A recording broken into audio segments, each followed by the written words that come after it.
रात के 12 बज रहे थे और मैं अपने बेडरूम में लैपटॉप पर यूट्यूब वीडियोस देख रहा था।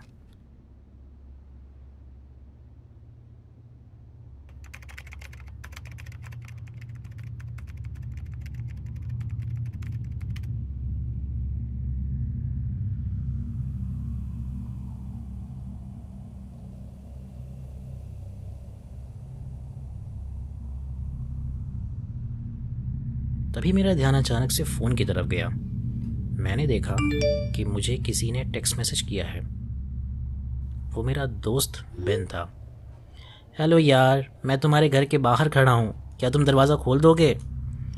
मुझे पता था कि वो झूठ बोल रहा है, क्योंकि पिछले कुछ हफ्तों से वो मेरे साथ ऐसे ही मजाक कर रहा था। कुछ हफ्तों पहले उसने मुझसे कहा था कि वो मेरी पार्किंग में है, पर असल में वो अपने घर पर ही था। और पिछले हफ्ते उसने मुझसे कहा कि वो मुझसे मिलने आ रहा है, पर मैं जब बाहर गया तो वो वहाँ से अपनी कार लेकर काफ़ी स्पीड में चला गया। मैं इस बार उसकी बातों में नहीं आने वाला था और मैंने उसे रिप्लाई करा, मुझे पता है तुम फिर से मजाक कर रहे हो। उसने फ़ौरन ही रिप्लाई करा, नहीं, इस बार मैं सीरियस हूँ, अपना दरवाज़ा खोलो। मुझे पता है तुम यहाँ नहीं हो। मैंने अपना फ़ोन रख दिया और वापस लैपटॉप में वीडियोस देखने लगा। कुछ देर बाद मेरा फ़ोन दोबारा वाइब्रेट हुआ। मैं नीचे हूँ। बेन, मुझे पता था कि तुम सीरियस नहीं हो और ये बिल्कुल अब फ़नी नहीं है। मैंने अपना फ़ोन वापस रख दिया। मैं इस बार बातों में उसकी बिल्कुल नहीं आने वाला था। तभी मुझे अपने घर की खामोशी में कुछ आवाज़ आई। मैंने दरवाजे के पास जाकर गौर से सुना। वो किसी के चलने की आवाज़ थी। कोई मेरे घर में था।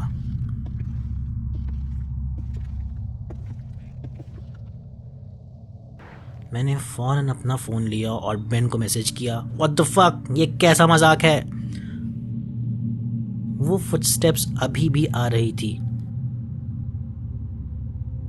नहीं, मजाक नहीं, मैंने कहा था मैं नीचे हूँ। मुझे ये बात जानकर थोड़ा सुकून मिला कि वो बेन है, पर मुझे गुस्सा भी आ रहा था, क्योंकि वो मेरे घर में घुस आया था। मैं उसे सुन सकता था। उसके पैरों की आवाज़ मेरे कमरे तक आ रही थी और मैं इंतज़ार कर रहा था उसका मेरे रूम में आने का। मैंने दोबारा उसको मैसेज करा, क्या तुम ऊपर नहीं आओगे? मैंने मैसेज भेजा और उसके रिप्लाई का वेट करने लगा। अब मैं थोड़ा परेशान हो रहा था और मैं उठकर अपने दरवाजे तक चला गया और चिल्ला कर कहा, अब ऊपर भी आ जा। मैं अपनी बेड पर बैठ गया। मुझे उसके सीढ़ियों से ऊपर आने की आवाज़ सुनाई देने लगी।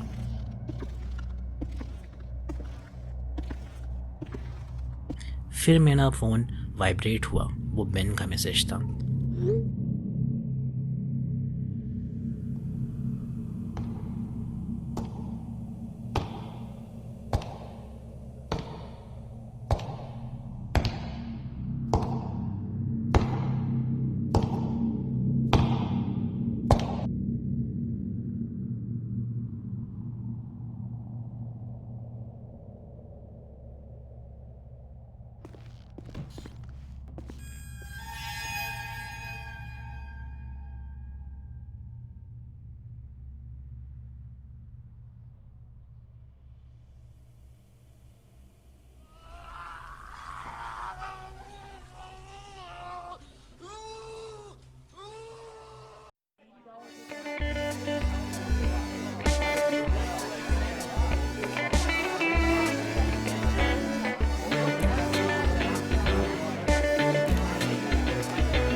जब मैं 18 साल का था तब मैं एक मूवी थिएटर में काम करता था। मुझे वहाँ काम करना बिल्कुल भी पसंद नहीं था। ज़्यादातर लोगों को थिएटर पसंद होता है, दोस्तों के साथ मूवी देखना। मुझे भी था, मगर वो सब बदल गया जब मैंने वहाँ काम करना शुरू करा। ये जगह जो आम तौर पर लोगों से भरी होती है, उसे खाली देखना काफ़ी अजीब था।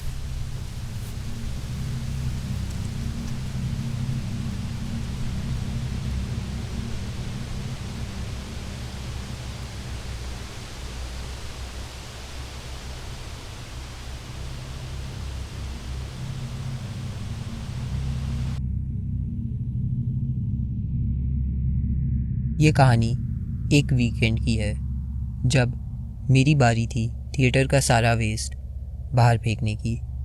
रूल तो ये था कि ये काम 2 लोग करेंगे, स्पेशली रात को, सेफ्टी की वजह से। चोरी होना काफ़ी आम बात थी यहाँ, मगर बाकी का स्टाफ बिज़ी था और मैनेजर के फोर्स करने पर उस दिन मुझे अकेले ही जाना पड़ा। वो जगह बिल्डिंग के पीछे ही थी, मगर वहाँ कोई भी नहीं होता था। मैं काम जल्दी ख़त्म करके घर जाना चाहता था, इसलिए मैंने इस बारे में ज़्यादा नहीं सोचा। मैं वहाँ हमेशा किसी और के साथ जाता था और मुझे एहसास नहीं था कि ये जगह कितनी अजीब है।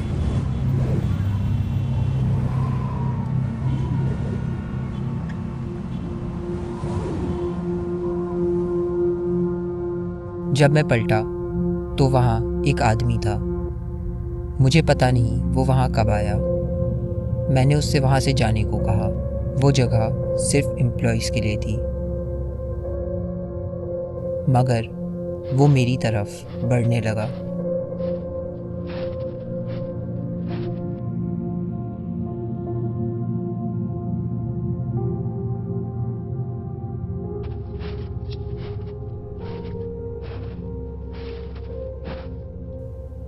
तभी वहाँ एक और एम्प्लॉय आ गया और वो आदमी वहाँ से भाग गया।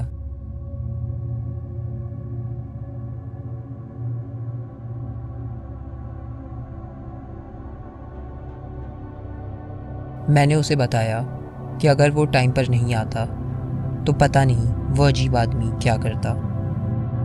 मेरी मॉम एक पुलिस थी और उन्होंने मुझे काम के बाद वहाँ से पिक करा।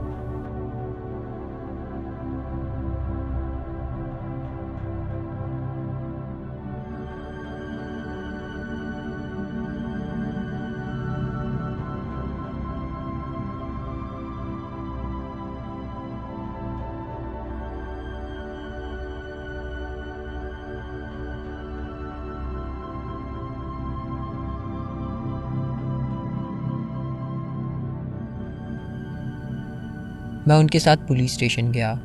वहाँ एक ऑफिसर से बात करने के बाद जब मैंने उन्हें बताया कि वो आदमी कैसा दिखता था, तो उन्होंने मुझे एक फ़ोटो दिखाई और पूछा, क्या ये वही है? हाँ, ये वही है। जिसके बाद उन्होंने मुझे बताया कि ये एक वांटेड क्रिमिनल है।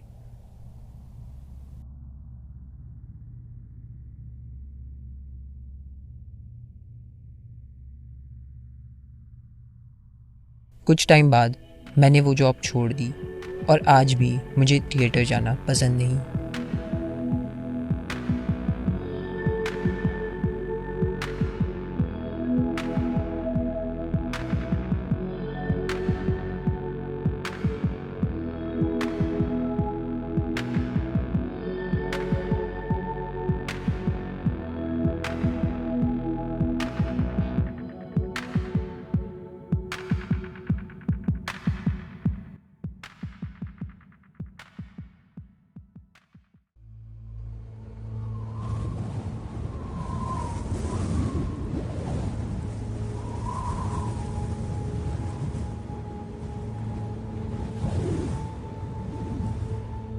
ये कहानी 1965 की है।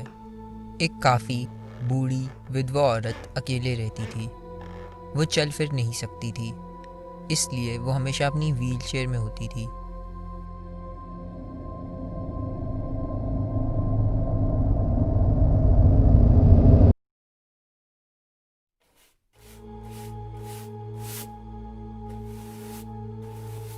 जब से उसके पति की डेथ हुई थी तभी से उसे किसी हेल्पर की मदद लेनी पड़ती थी जो उसे डेली विजिट करता था।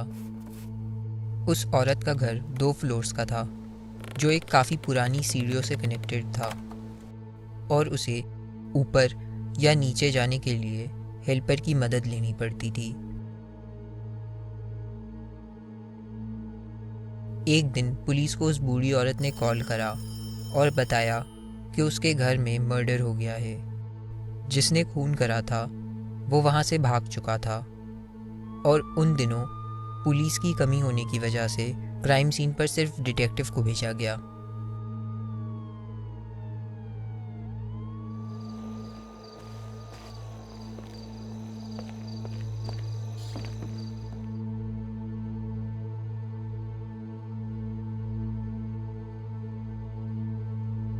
जब वो डिटेक्टिव क्राइम सीन पर पहुंचा तो उसने देखा कि ग्राउंड फ्लोर पर हेल्पर की डेड बॉडी पड़ी हुई थी। उसे किसी ने काफ़ी बुरी तरह से मारा था।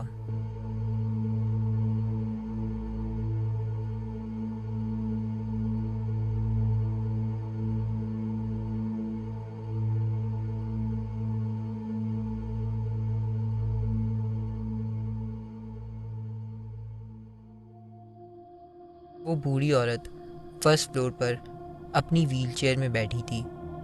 वो भी काफ़ी शॉक थी इस मर्डर की वजह से। डिटेक्टिव को उस औरत पर बिल्कुल भी शक नहीं था क्योंकि वो ऊपर वाले फ्लोर पर फंसी हुई थी जब ये मर्डर हुआ था। ये मर्डर भी कुछ मिलता जुलता था उसके हस्बैंड के मर्डर से जो काफ़ी साल पहले हुआ था। डिटेक्टिव ने अपने ग्लव्स पहने, क्राइम सीन की कुछ फ़ोटोज़ क्लिक करी और फिर उसने फ्लोर को इन्वेस्टिगेट करा किसी क्लू की तलाश में। उसके बाद डिटेक्टिव ऊपर वाला फ्लोर इन्वेस्टिगेट करने के लिए सीढ़ियों की तरफ गया जिस पर उस बूढ़ी औरत ने डिटेक्टिव को बताया कि उस फ्लोर पर उसके सिवा कोई नहीं आया था। पर फिर भी डिटेक्टिव ऊपर चला गया। सीढ़ियों के पास ही एक कॉरिडोर था जहां 3 डोर्स थे। डिटेक्टिव ने सारे रूम्स इन्वेस्टिगेट करे, एक खाली बेडरूम, एक टॉयलेट और फिर फाइनली एक और बेडरूम जो उस बूढ़ी औरत का था। बाकी के रूम्स की तरह वो रूम भी नॉर्मल था, एक बेड, एक वार्डरोब, साइड टेबल और फिर उसने डरते डरते रूम की हर दीवार चेक करी। वो उस चीज़ से नहीं डर रहा था जो उसे वहाँ मिली, बल्कि वो चीज़ जो उसे वहाँ नहीं मिली। ये एक ऐसी छोटी सी चीज़ थी जो उसने इससे पहले वाली इन्वेस्टिगेशन में मिस कर दी थी।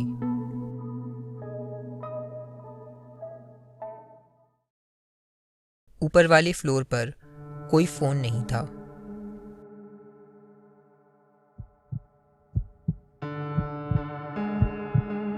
तभी उसने कुछ आवाज़ सुनी और फौरन रूम से बाहर भागा,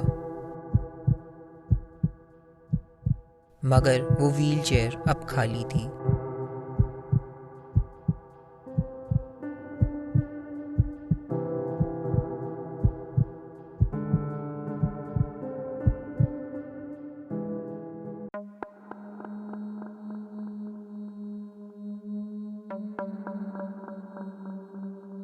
मैं अपनी सीढ़ियों पर खड़ा हूँ, डरा हुआ। मेरा एक हाथ डोर की हैंडल पर है और दूसरा लाइट्स पर। करीब 7 बज चुके हैं। 1 घंटे में अंधेरा भी हो जाएगा, पर सीढ़ियों के नीचे अभी भी अंधेरा है।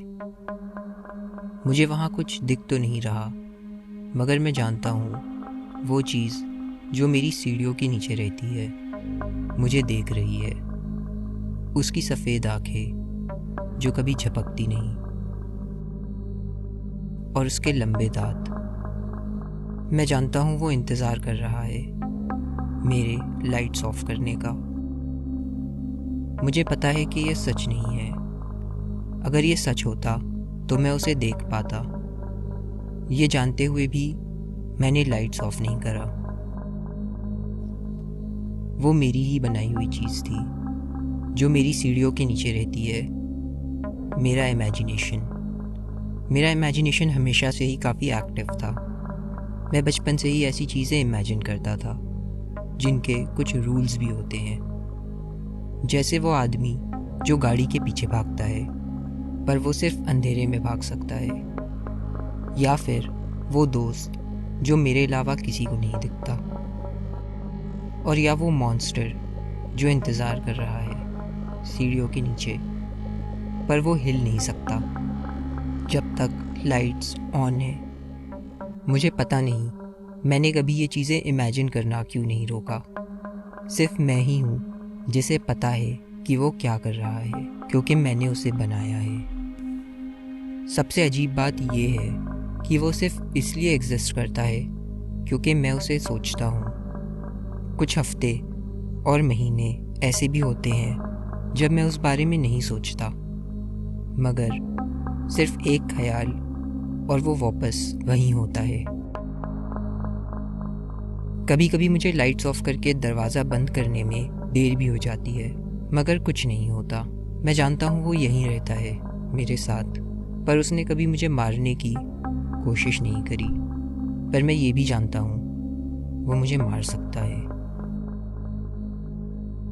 कभी कभी जब मैं अपने कमरे में होता हूँ, मुझे किसी के डोर पर मारने की आवाज़ आती है जो अंदर आना चाहता है।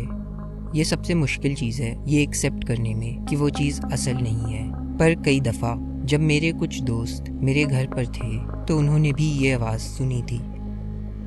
मुझे पता नहीं कि वो सिर्फ मेरी इमेजिनेशन है या सच।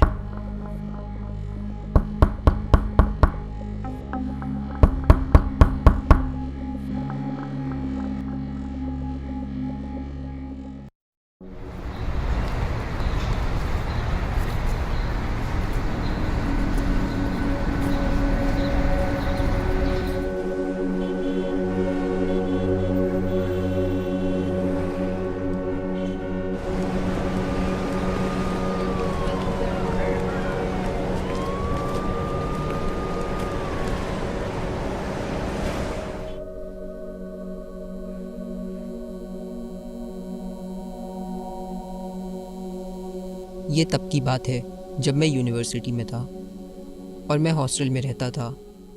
एक दिन सैटरडे को शाम के वक्त मैं पढ़ रहा था, तभी किसी ने डोर नॉक करा।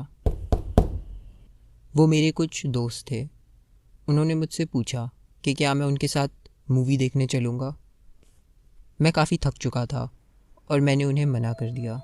वो दोनों वहाँ से चले गए।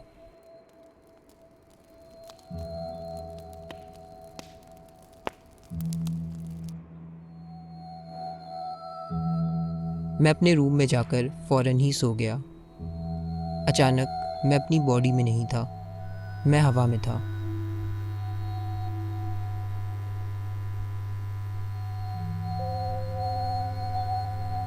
और मैंने अपने दोस्तों को देखा। वो दोनों कॉरिडोर से बाहर जा रहे थे। फिर मैंने देखा कि वो दोनों अब वापस आ रहे हैं। शायद उनका मूवी देखने का प्लान कैंसिल हो गया था। तभी अचानक मैं वहाँ से टेलीपोर्ट होकर एक कार में पहुँच गया जिसमें मेरी ही यूनिवर्सिटी के दूसरे स्टूडेंट्स थे। मुझे पता नहीं क्यों इस बात का एहसास था कि इस कार का एक्सीडेंट होने वाला है।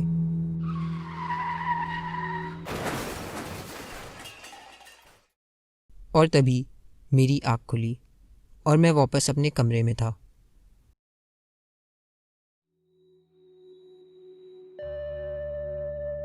किसी ने फिर से डोर नॉक करा। वो मेरे वही दो दोस्त थे। उन्होंने मुझसे कहा कि उनका मूवी जाने का मन नहीं था और फिर हम साथ कॉफ़ी पीने चले गए।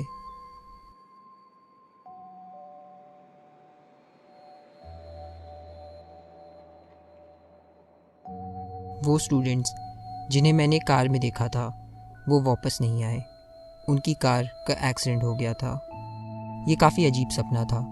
शायद हमारी कॉन्शियसनेस हमारी बॉडी के बाहर भी एग्जिस्ट करती है। मुझे आज भी नहीं पता कि मैंने ये सब चीज़ें अपने सपने में कैसे देखी और क्या मैं उन चीज़ों को बदल सकता था।